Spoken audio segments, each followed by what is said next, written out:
السلام عليكم، مرحبا بكم في قناتي نهى فودز. كنتمنى تكونوا بخير وبصحه جيده يا ربي وفي احسن حال. وفي الفيديو ديال اليوم غادي نحضروا وجبه هنديه كاري. غادي نشوفوا طريقه تحضير الدجاج بطريقه مبسطه وزوينه. المهم قبل ما نبداو ما تنساوش تابوناو وتفعلوا الجرس باش يوصلكم كل جديد. ودابا نمشيو ونشوفوا المقادير.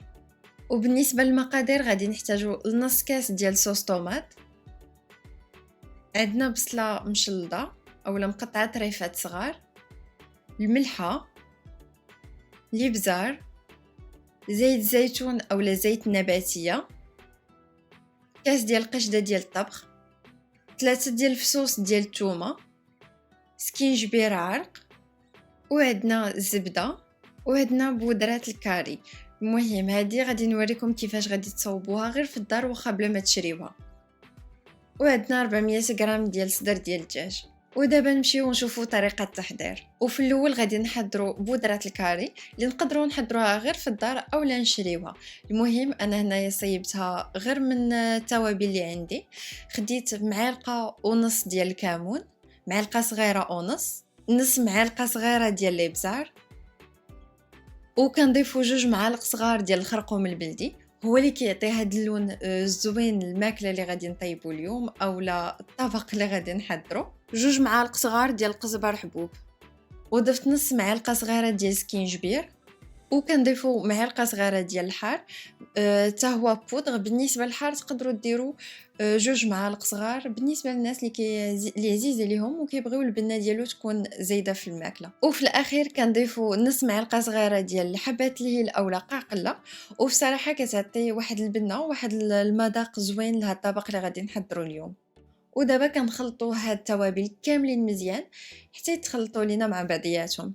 وهنا كناخذوا الدجاج اللي مقطع طريفات صغار، يا اما تاخذوا الصدر اولا تخلطوا بين الصدر والفخاد ماشي مشكل.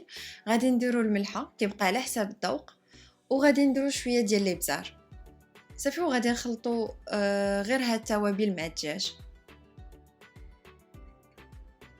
ودابا غادي نخليوه على جنب وغادي نمشيو ونطيبوا البصله. وفي المقله كنديروا زيت زيتون اولا زيت نباتيه، وكنضيفوا ليها معلقه كبيره ما عامراش ديال الزبده. ودابا كنضيفوا الطريفات ديال الدجاج، وغادي نبقاو نحركوا الدجاج مره حتى كيطيب مزيان، وكنخليوه شويه حتى كياخذ اللون اولا كيتحمر واحد شويه.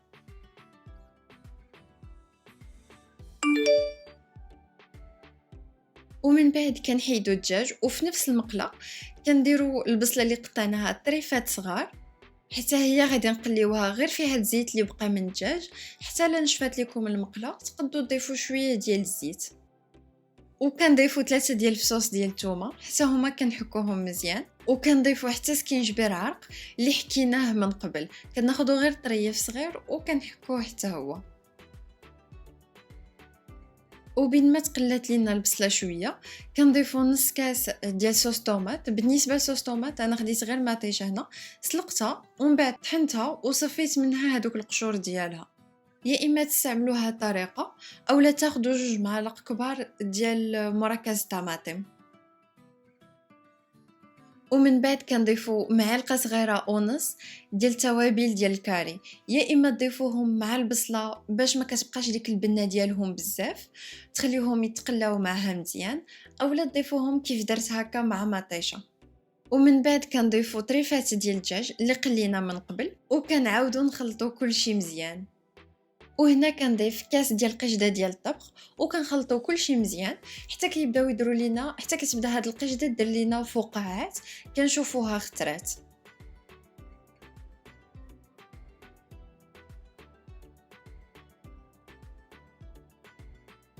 وفي الاخير كنديروا لمسه اخيره وكنضيفوا معلقه صغيره ديال السكر الخشن اولا سنيده باش كتعطي بنه زوينه لهذا الطبق. صافي وكنخلطوا غير شويه وكنفاو عليه حيت كيف كتشوفوا كلشي طاب وحتى لاصوص عقادت وتجمعات. وهذا هو الشكل النهائي ديال الطبق. قدمته على هذا الشكل مع الرز اللي سلقته مع شويه ديال الملحه الابزار وزيت زيتون، كيجي معاه زوين بزاف. كنتمنى تجربوه وتخليو لي رايكم في كومونتير.